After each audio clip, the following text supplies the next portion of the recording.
আফসোসের ব্যাপার। ধোঁকা খাবেন না, ধোঁকা খাবেন না, ধোঁকা খাবেন না। শতভাগ সুন্নত করে, শতভাগ আমল করে, শতভাগ আল্লাহর কসম বাবা, আপনি আমার দলভুক্ত হওয়ার দরকার নাই।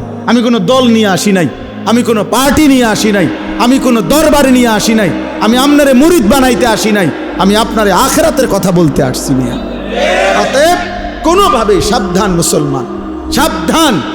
রাসূলুল্লাহ সাল্লাল্লাহু আলাইহি ওয়াসাল্লামের অনুসরণবিহীন, সুন্নাত মানাবিহীন নবীজির ভালোবাসা দাবি করা এটা ধোঁকা আর প্রতারণা ছাড়া আর কিচ্ছু না, কিচ্ছু না। ধোঁকা দিবেনও না, ধোঁকা খাবেনও না, কাউকে ধোঁকা দিয়েন না, ধোঁকা দিয়েন না। হালাল হারামের কোনো মিশ্রণ নাই, পার্থক্য নাই, কোনো অনুভূতি নাই। আমনে নবীর আশেক, নবীর এশক, আর আমরা চিরা খাই, আমরা ভাত খাই না, আমরা বুঝি না।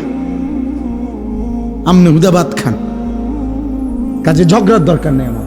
আমি ঝগড়া একটা মানুষও না, আমার ঝগড়া পছন্দও না। আপনিও বেঁচে যান, আমিও বাইচা যাই। কথা বলেন না কেন? বাইচা যাই ভাইয়া, আখেরাতে বেঁচে যাই। চলো, মালিকের ধরা বড় শক্ত ধরা। এই ঠেলাঠেলি ধাক্কা ধাক্কি এখানেই মানাবে।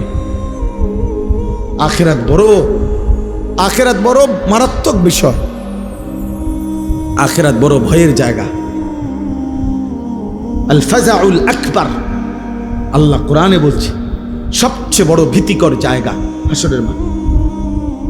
হাসরের মাঠ, হাসরের মাঠ। ১.৫ লক্ষ আম্বিয়া দিন রাত কেঁদেছেন হাসরের মাঠের ভয়ে। লক্ষ লক্ষ সাহাবায়ে কেরাম কেঁদেছেন রাত দিন হাসরের মাঠের ভয়ে।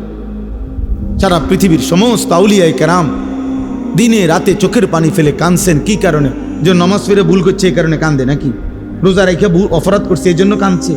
হাসরের মাঠের ভয়ে কাঁদছে। নাহলে কান্দে কেন ওনারা? উনি তো নামাজ পড়ছেই, উনি কান্দবো কিত্ত তাহলে? উনি তো রোজা রাখছেই, উনি কান্দে কা? উনি তো দান সৎকার করছেই। কথা বোঝেন নাই আমার? উনি কান্দে কেন? কাঁদে হাসরের মাঠের ভয়ে। হাসরের মাঠের ভয়ে যাহা যদি আল্লাহ প্রত্যাখ্যান করে, যদি আল্লাহ গ্রহণ না করে, যদি আল্লাহর কাছে কবুল না হয় তো কি হবে? যদি নবীর দরবার থেকে ফেরেশতা বলে তাড়িয়ে দেয়, আর নবীজি যদি বলে সহকান সহকান, দূর হও উম্মত, কি হবে আমার? কে দিবে আমাকে আশ্রয়? কে করবে আমার জন্য সুপারিশ? কোরআন শরীফে আছে, আল্লাহ বলছেন শতভাগ দিন মানে যারা আল্লাহর রাস্তায় খরচ করে, যারা